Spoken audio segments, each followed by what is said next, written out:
Our panel right now. Richard Fowler is director of the Phoenix Freedom Political Action Committee, a member of the Virginia Young Democrats. He joins us via satellite, along with Sherilyn Harley-Lebon, former senior counsel, Senate Judiciary Committee, and former RNC spokesperson. Sherilyn, you must be a lawyer, right? Yes, I am. All right. Well, we all sin. I'm not going to hold that against you. Thank you. Richard, you're not a lawyer, are you? Not at all. Thank goodness, one sane individual. I'm a lawyer too, so I'm recovering from that. Let's talk a little bit about what's happening on Capitol Hill, and because you spent so much time there, Sherilyn, how's this thing going to pan out? Is it going to pass barely, substantially, the Obama Republican tax cut deal?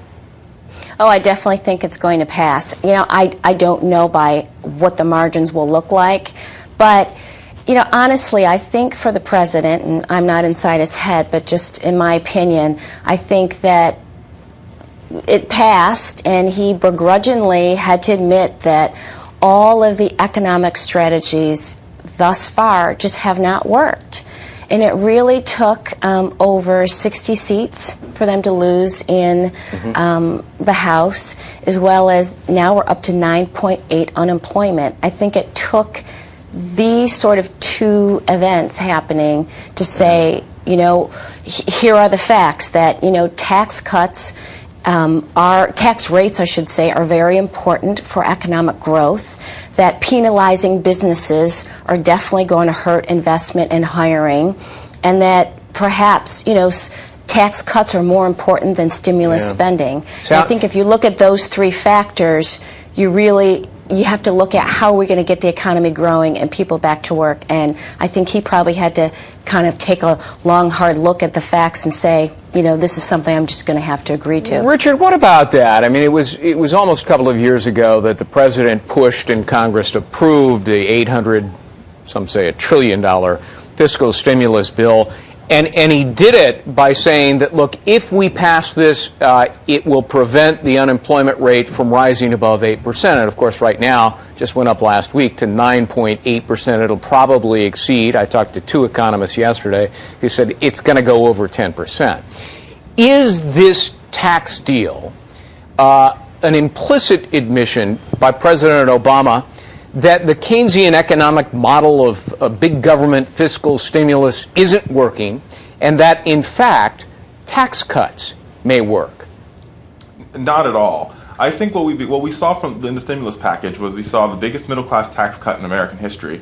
But beyond that, as we all know, employment is it's something that lags behind economic growth. In period 3, we saw a 2.5% increase in the GDP. So we're not going to see those jobs created until, say, March or April. So, it's going to take some time for us to rebuild this economy. But the president's moving in the right direction. This tax package that he passed will create jobs, not necessarily the tax decrease to the middle, the 2% of the rich Americans, but the 2% decrease in the payroll tax will be a step in the right direction to increasing companies' ability to hire, and it'll also put money back in the American people's pocket in the Pay for Work Act, or the Pay for Work tax credit. Sherilyn, when the president says, and he always says this, that we're just going to be taxing the rich above $250,000, does that ignore the obvious, and that is that more than 65% of small businesses in America file as individuals and not as corporations, and they provide more than half of the jobs in the private sector in America. So if you raise the rate above 250, you are hurting tens of thousands of small businesses in America, not 2% of the so-called rich people in the U.S. Well, that was sort of the sticking point that we've all been talking about probably regarding these Bush tax cuts the past 6 months, is that because of this unique status that you just commented on regarding small businesses and the way that they file their taxes, when you say that someone's making $250,000 and they're a small business owner, that really doesn't mean that, after taxes and paying the taxes on their business, that they're actually bringing that much money home. So that's why it's key that we really provide relief to the people who are in the business of hiring. As you know, most of the hiring is done by businesses who employ 50 people or less. So that's why it's so key that we give these people relief, because we have 9.8 unemployment. And if you want to put Americans back to work, you need to provide incentives and investment opportunities for people who are in the business of hiring. Well, speaking of incentives, Richard, let me go to you on this. There's a $60 billion, I think this will now be the 6th extension of unemployment benefits. It was at 99 weeks. We're now going to extend it over the next 13 months at the cost to taxpayers of $60 billion. At some point in time, doesn't that prove to be diminishing returns set in, and it becomes a disincentive to work? That is to say, we are punishing people who work, where we're in a way rewarding people who are not.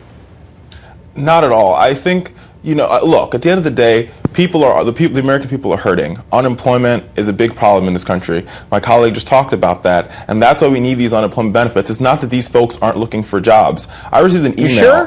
I received an email a few weeks ago from a lady by the name of Barbara, who talked about how she has been unemployed for the past 2 years and was looking for a job.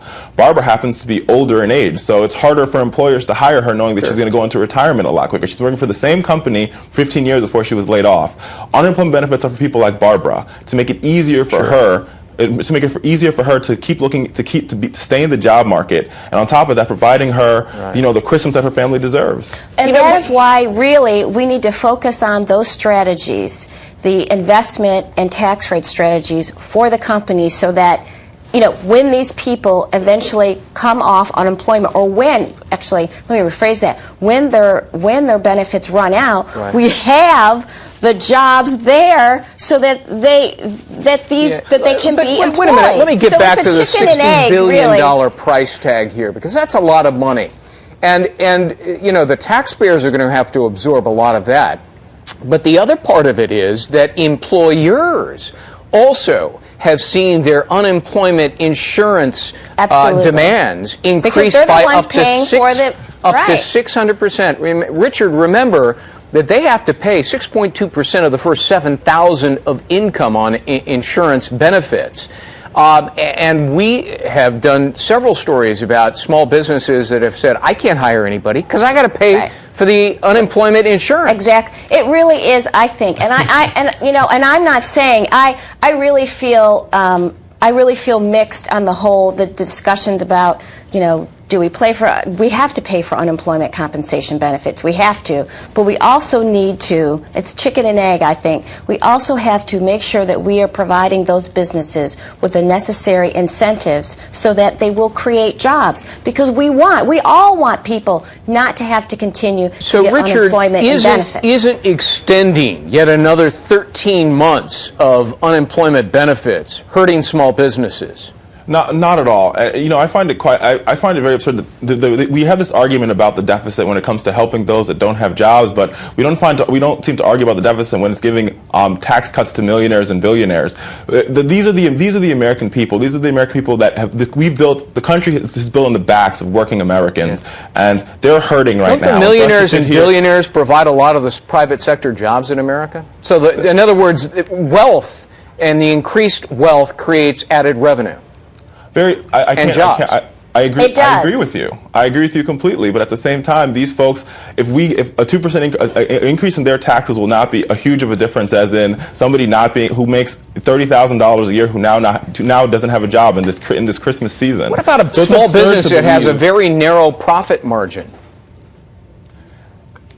I agree with you. That's why we passed a small business bill, and the Republicans voted against that. It's going to hurt them. Let me get to the other fact. You said you brought up Barbara, I guess an email you got from Barbara. And look, I don't want to broad brush and suggest that everybody who receives unemployment benefits is taking advantage of the situation unnecessarily, because I would guess, and I don't know this, but I would guess just anecdotally, that the vast majority of Americans really need that check, and they are actively looking. But we have done several stories, including one of a large employer in the Northwest who was trying to hire an engineer. And there were a lot of job applicants for it, and when the position became available recently, they called up several of the most qualified applicants, and the response they got from a couple of them were, well, call me back when my unemployment benefits expire. In other words, they were perfectly happy to sit at home and collect checks from the government. What about that, Sherilyn? And, you know, Greg, there are a number of initiatives out there. I know that Newt Gingrich has mentioned them, and several other think tanks have come up with options for, you know, requiring some sort of retraining for these people and some sort of accountability so that they can actually show that they are looking for positions, that they are exploring retraining options, so that there is some sort of accountability so that we know that people are working very hard to look for jobs, and that B, if they don't have the necessary skills, say for example maybe in IT or other areas and industries that require you to be retrained, that we in fact give them the retraining options. All right, hold that thought. Let's give people options. I've got Mike Emanuel, our White House correspondent, who's going to be joining